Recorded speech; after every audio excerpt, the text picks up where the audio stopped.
terenu.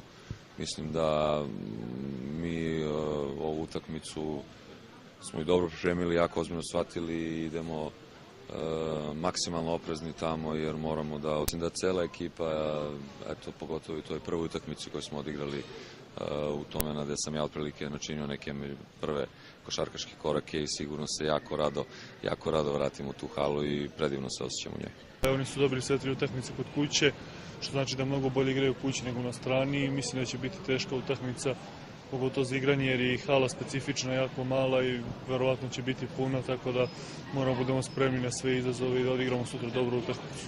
Koliko je sada lakše kad ste stekao pravo da igraš ABA ligu? Pa, lakše i meni, verovatno i ekipi, zašto praktično roster se menjao svaku drugu utakmicu, nisam imao i zadovoljan sam što sam konačno krenuo da igram, a verujem da je svima lakše. Donosio neki svoj kvalitet, a pokazali su i Pera i Jaramaz i Andjušić da mogu da odigraju na playu, tako da predstojeći period ćemo da iskoristimo se uigramo u svakom pogledu i da pokušamo da unapredimo našu igru.